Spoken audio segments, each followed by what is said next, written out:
Jumlah anggota DPR dan pegawai di lingkungan parlemen yang terpapar COVID-19 terus bertambah. Data per hari ini ada 228 orang terdeteksi positif COVID-19. 10 orang diantaranya merupakan anggota DPR RI. Saat ini beberapa alat kelengkapan Dewan atau AKD sudah melakukan lockdown. DPR kini juga membatasi rapat di AKD dengan kapasitas 30%.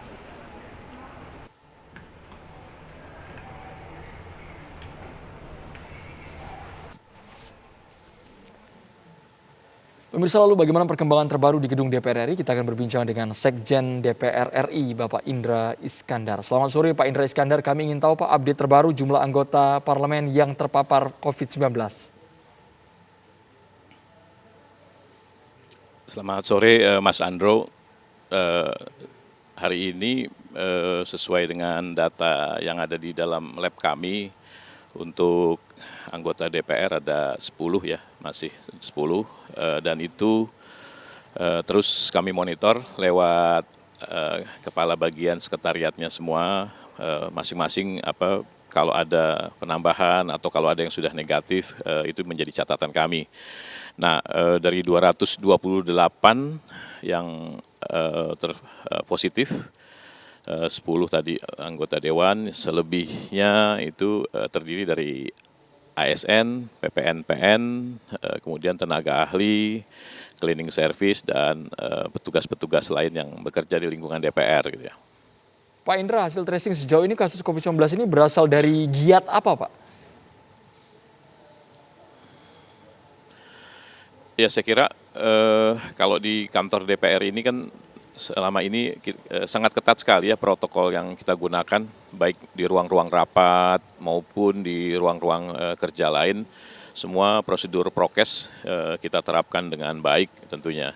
Jadi keyakinan kami memang meningkatnya COVID ini karena dinamika kegiatan baik anggota dewan maupun pendukung lainnya di luar tentunya. Itu asumsi yang kami simpulkan ya berdasarkan pengamatan kami, karena di kantor rasanya semua ruang-ruang kita lakukan steril secara rutin, setiap minggu, setiap bulan semua kita evaluasi berkaitan dengan kebersihan-kebersihan ruang. Dan dalam 2 tahun ini memang kami terapkan protokol yang memang sesuai dengan standar yang paling maksimal kami lakukan. Saat ini Pak, sebelum muncul klaster, ini kan bisa disebut klaster karena jumlahnya sudah 200 lebih ya Pak ya.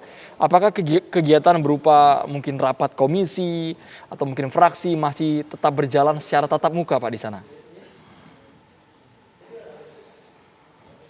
Ya, keputusan terakhir kemarin di Bamus itu adalah satu forum seperti paripurna kecilnya, itu dihadiri oleh seluruh fraksi-fraksi, itu memutuskan bahwa rapat itu dihadiri maksimal 30%, baik itu dari unsur pemerintah maupun anggota, dengan kapasitas ruang maksimal 30%, dan semua yang memasuki ruang rapat itu diwajibkan menggunakan data swab antigen yang berlaku di hari itu gitu ya. Jadi protokolnya mulai dari pintu gerbang masuk sampai di dalam kami akan berlakukan secara ketat sesuai dengan protokol yang ditentukan oleh pemerintah tentunya. Mungkin dalam beberapa waktu ini pasti tidak ada ketidaknyamanan dalam hal mobilitas di DPR karena memang kami berlakukan secara ketat gitu ya.